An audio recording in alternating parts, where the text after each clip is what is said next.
It's alright, I can cut bits out, it's fine. Oh, I didn't realise you had started. I thought you were just looking at me. Great start. What a great opening. Here it is. Theme song cuts in there.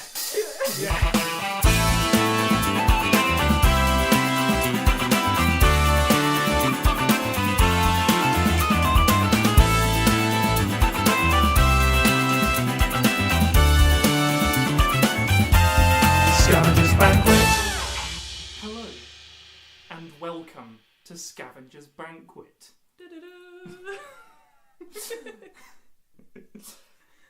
The way this happened is myself and my friend Issy here were at a mutual friend's birthday party in the Guildford branch of Nando's, and we discovered that our senses of humour are weirdly, spookily similar. A little bit, yeah. So we decided to make a podcast out of it, because why the fuck not? Life is short. Why the hell not? Exactly.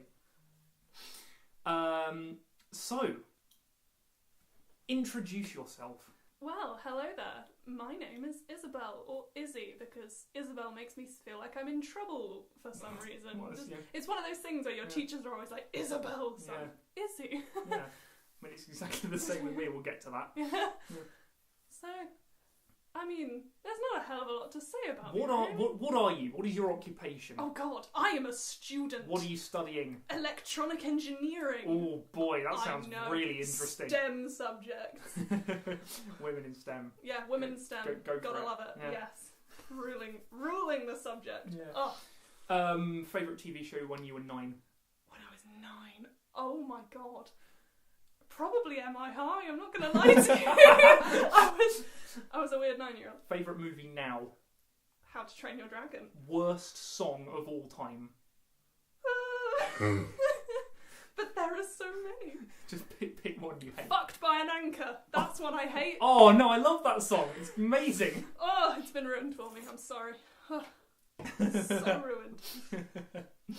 Right, my full legal name is Nicholas Stephen Edward Hode, but again, Nicholas is what my mum calls me when I'm in deep shit. Yeah. You've got to have done something really wrong. Nicholas. It's also what I call myself when I've buggered something up slightly. I am a creative music technology student at the University of Surrey. Art student. Woo! Yeah, because who needs employment? Yay! Yay! My favourite TV show when I was 9 was Raven. My favourite movie now... Raven! Yeah. Oh my god! Yeah, I've made a mistake! Right, carry on. MI High is fine. Yeah, but Raven though! Yeah, Raven is good. Favourite movie now, probably Hot Fuzz. And worst song of all time is Look What You Made Me Do by Taylor Swift. Oh, strong. That's strong. Yeah, it's just the worst. Yes. No payoff at all. I can't even disagree with that in the slightest because I heard it once and I actually thought it was a joke. And then I remembered I was listening to the radio. Not someone playing it to me, so that was a bit awkward. When you can't tell a song's joking. Yeah. That's not a great sign. I heard it and I was like, this can't be a real song because it's just so poor. Yeah. Genuinely thought it was the aux chord with someone messing with me, but no. Anyway. Go for a weird question. Weirdest you can think of. If you had to be any consistency of slime, how viscous would you be? I mean, that is a fucking strong question. Thank you very much. I would be, because I've been watching. Do you remember Brainiac? I do. Yes. I would be a non-Newtonian fluid, Good. which one could walk on. Good. That is an excellent answer. I support that viscousness. That is heckin' viscous. You'd be like Jesus slime. Yeah. Anyone could walk on you. Yeah. But only if you didn't stop. Yes. Right. Hit me, Nick. Oh God. Right. Weird question. Which condiment would you least like to submerge yourself in? Ooh. I'm gonna say mayonnaise. Why mayonnaise? Because it's like most of them are kind of quite like, you get ketchup and barbecue sauces that, like, flow fairly well, but mayo, it clumps, and, you know, like... I don't have much experience with mayo. It's from what I've seen. I bought a little thing of mayo for someone else now, and it just sits in my fridge. I don't eat it, but when I get it out and put the knife in it, it's like if you wobble it, it doesn't just, like, slide off or something, it just wobbles there. So it's kind of, like, just solid enough for me to know that I'm, like, slicing through this condiment as I'm submerged, and it's almost the wobbly jelly sensation on a small scale, and I just can't see myself enjoying that. Okay. Right, so now we come into our first regular section, if this ends up being not just one thing we do on a Sunday afternoon. Which is... There will be more. I hope there will be more. We came up with the idea for this 2 months ago, so God knows when it's been a work in progress. When or if the next one will be. I mean, honestly, that Nando's is a story in itself that I would love to come back to. Okay, I mean, let's do it now. Just an experience. We need material. For backstory, yeah, why not? This came about because my flatmate lives in my flat. Lives in my flat. I mean, you'd expect him to. I see him every day. Yeah. He invites Nick to his birthday gathering thing. Because he's studying music and I'm doing CMT. In fairness, but he does not invite me.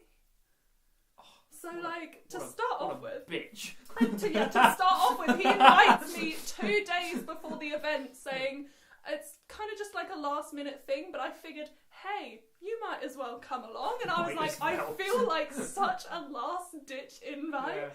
I was almost a little bit insulted, but I was like, no. I feel a bit bashing. What a bitch. What a bitch. Really like, nastily. He's a harmless thing, to be honest, but at the same time, I was like, I feel like it's Nando's, innit? Trash at the moment. But anyway, I was like, no, I'll come along. Why not? Almost despite him a little bit that I'm gonna be there.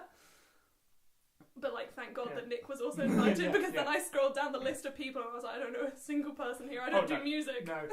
No, I didn't know most of them that well at that point. Yeah. But anyway, that came about. So we arrive, me and old Nick. Yeah. No one else. You say there. Old Nick. Old Nick. You're older than me. I am. But not by very much. I'm the grandma. Yeah. I mean, it's weird in our group of friends. There's a weird clump in September and October, and then four of 6 of us are in September or October, and the others are in May and July. It's a big old gap. Me and Louis are literally 8 days apart. But I'm older. Just saying. Well, I mean, the gaps go about a week, exactly a week. Frickin' months. Several months. So yeah, it's a good mix of ages, really. I'm in the younger half if you go by median. Yes, you are. Which is a good example of how averages can be misleading. You very much can in this sense. Right.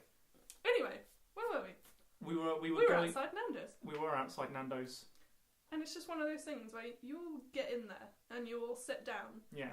And because you don't really know anyone, you're just sat in the corner do I say something? Do I try and talk to people? Do I make an effort there? So I was just kind of sat. And in the end, the answer was no. We just talked. Yeah, we just talked to each other the for whole time. 2 hours. It was great. It just became us having a great old time. And then every so often when we'd kind of look around and be like, oh yeah, there are other people at this table. There are other people. Just one time, one of us, I can't remember who, said, we can make a podcast out of this. Yeah. And so here we are. Right, regular section. Izzy's hypothetical. My hypothetical for you today, Nick. It's totally not ripping off the brand new Dave Show hypothetical every Wednesday at 9 PM. Tune in. I say that as though we're sponsored. We're not We are sponsored. most definitely not sponsored, but hey. So, not that you need much money to do something like this. That's true. Right, Nick. I have a hypothetical for you. Good. Imagine, this is very specific, but you're on a Royal Caribbean cruise. I'm on a Royal Caribbean cruise, okay. And you're on a day trip with your significant other. Right. You got a little paddle boat out, it's ambitious. Your significant other hates water. They don't understand why you're doing this, but you've told them you have something very, very big to tell them. Oh. Okay. You're about to engage, like, you're about to propose. Yes, okay, fine. Yeah. But just as you're about to do it, you kind of hang your hand over the water, the ring's in your hand, and a dolphin just noms it. Right. You have now got to try and explain why you have dragged this person into the middle of the ocean on a little rowboat that they're fucking terrified of. Right. Make a reason. Jesus. Okay. So... They're staring at you like, I want to know why you've dragged me all the way out here. And so did It's better be big old news. Did they somehow not notice the dolphin?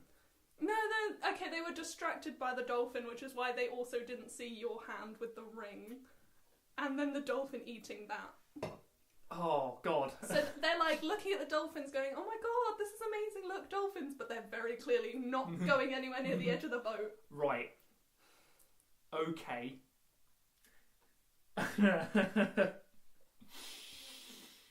Like, the lazy, boring answer would be to say, this was just a dolphin trip. Yeah. And then go back to the cruise ship. It's true. But I feel like I can do better than that. I feel like they'd be a bit like, but you know I hate water. Dolphins are nice, but we could have seen these from the side of the cruise ship. Yeah. I am going to head for the nearest island. Just like the tiniest little island you can find. It's a fucking treasure hunt. Yeah. I'm going to build, like, I'm going to carve a makeshift spade out of whatever wood I can find. Nice. And the penknife I carry with me at all times. Of course. Everyone does. Yes. Get your Swiss Army knife out. Carve two of those. Give one to my suspiciously gender non-specific significant other. Yeah. Had to be done. Yep. Fine. And we would just turn this island upside down looking for treasure. Yeah. And if we find buried treasure, there's bound to be a ring in there somewhere. Yes, that is true. So, and then just turn around and go, aha! Yes. That's it. Yeah, that's it. That would be winning as well, because then you wouldn't just have a normal ring, you'd have a frickin' buried treasure ring. I'd have a pirate ring and all the pirate gold to go with it. That would literally be incredible. And if a real pirate should come along at that point, I do fencing. There you go. So I could defeat the them. pirate in a sword fight and become even sexier in the eyes of my gender non-specific significant other. They're actually a squid, that's why. You know what? This is I'm some. Why are they squid? Just hang on. Why if they're a squid, how come they don't like water? They're a really weird squid. You shouldn't have brought a squid into it. Maybe not. No. Yeah. But it just sounded Look, darling. I have found a pirate's ring. I have found a pirate's ring for you. They could be. And then we would go back to the cruise ship with all of our stolen booty, and get married as soon as we get back to England. Nice. Well played. Probably not as soon as we get back to England. We'd have to plan it. Well, yeah, I know. Yeah. But you could use all of your pirate gold to fund it. You could have an absolute fiesta with it. I mean, that would be a bit of an awkward conversation. Somebody said, "Yes, hello, I'd like to exchange this for cash." "And where did you get this gold, sir?" Well, buckle down, mate. You're about to hear a story. Yeah. Yes. Yeah. Well, I don't know. I'm just really entertained by this sort of gold character. "Naturally, sir, we don't ask such things. We don't want to know. It's usually ill-gotten gains." He just got more camp as he went along. Yes. "It's usually ill-gotten gains, you know." That's the campest crook you'll ever meet. Well, he's not a crook. He's just like the guy who pawns things. Fair enough. "I'm very interested in gold." I do love gold. I imagine his name is like... I don't even know what his name is. I went in with a name and I hadn't thought of a name. I probably like Darius. And I was going to say the only name that's come into my head is Jives. Jives? And I don't think Jives would suit him. Are you thinking of Jeeves? I'm not thinking of Jeeves. You're not thinking of Jeeves. Giles? Maybe? Probably Giles. Somewhere between Giles Yeah. and Jeeves you get Jive. Jives. Which is, just jazz hands and 20s swing music. Oh, The new 20s are coming soon. I was going to say the Roaring 20s are nearly back. The Roaring 20s, oh god, it's going to be the Raw XDing 20s. Oh no. Oh no. No. But I really God. I do want jazz to make a resurgence. Jazz I do better make a quite resurgence. like jazz. I swear to God, if there aren't like jazz clubs everywhere, swing music all around, frickin' flappery dresses everywhere in the 1920s, like the 1920s, the 2020s. 2020s. Oh my God. Tokyo Olympics. Oh my god, it's Oh yeah. Tokyo Olympics. They're going to be great. They're going to be amazing. Their opening ceremony is going to be wild. Speaking of Japan, Nintendo of America has gotten a new boss, and his name is Doug Bowser. No. It's true. It's true. I hadn't seen that. The new boss of Nintendo America is called Doug Bowser. That could not be more perfect. I know, it's great. Right, the next regular section, apart from all of our mindless banter. Yes. Story time is with Nick. Story time with Nick, in which I write. In case you're watching this and you don't know me, I like D&D. I like D&D quite a lot, and sometimes I write little short stories set in my D&D world. He is an excellent DM. Why, thank you. And I've never actually been able to play with you, and I look forward to that day. Oh yes. Right. play with me with someone else DMing. With someone else right, DMing, yes. because you have always been my DM. Sounds a bit questionable. Sounds a bit weird, doesn't it? A little bit. So, welcome to the first in the series of the Tales from Torino. I'm going to be getting out my best voice acting chops. And I'm going to start by introducing one of the major characters, which my first proper real player character, which I've adapted into these things. His name is Norian Siankia.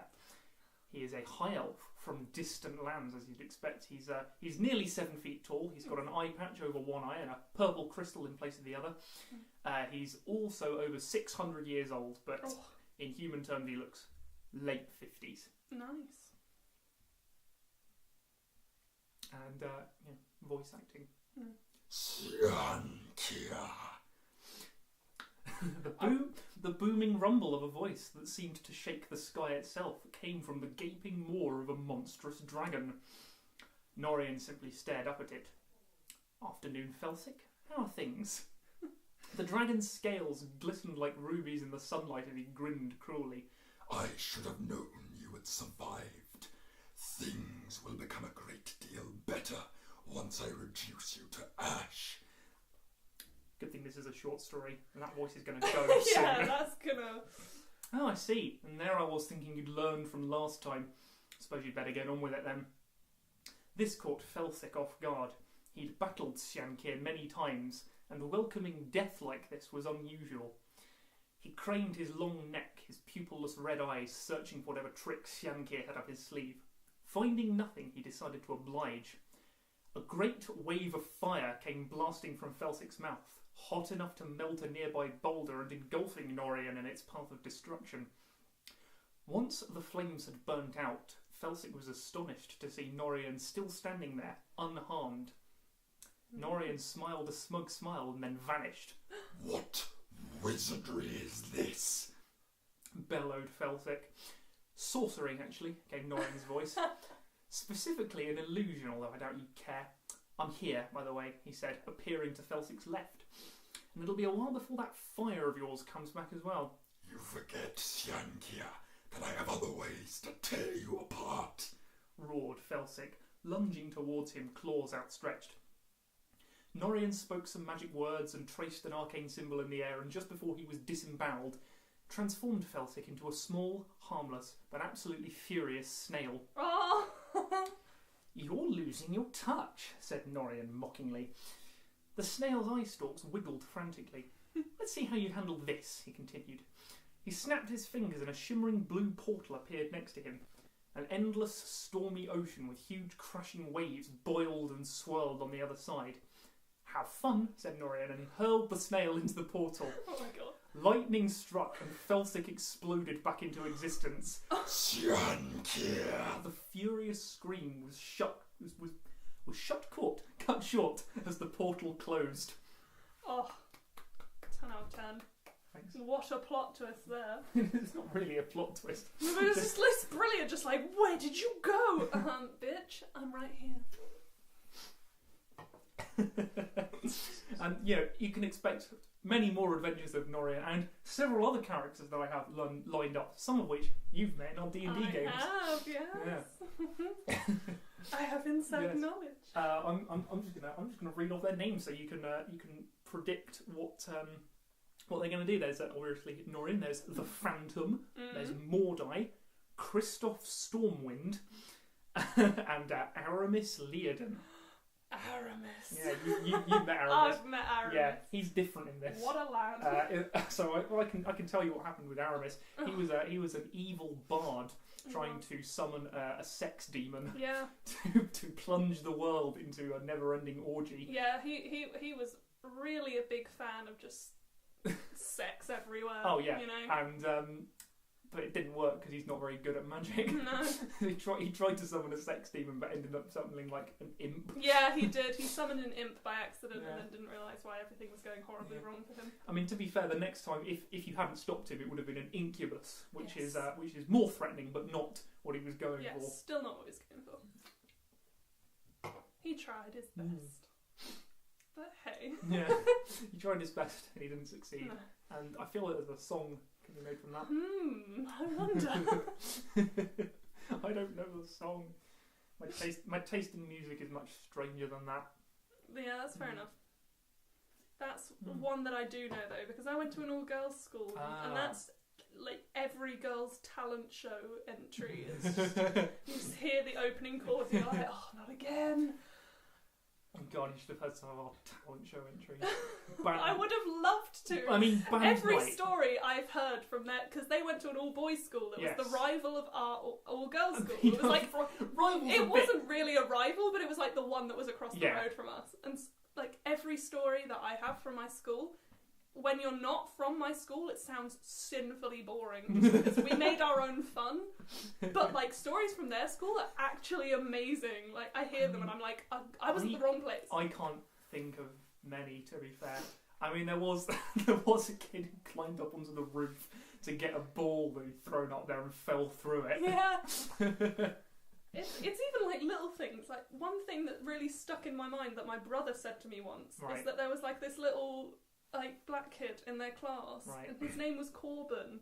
So they nicknamed him Bourbon, like the biscuit. Oh no! And it was just little things like that. Like it's kind of quite witty. Like it's a little bit terrible, but at the same time, like we had nothing like that at our school. Oh no! Oh no! I could just imagine this little boy that everyone was calling Bourbon. I thought they were going to call him Jeremy. Yeah. Oh, you wish. Oh God, I didn't really have any nicknames. Oh no, I did. I did have one. I did have a nickname. It was Dickless Chode because it rhymes. Yes. Yeah. Because rhyming is the highest form of comedy when you're 14, apparently.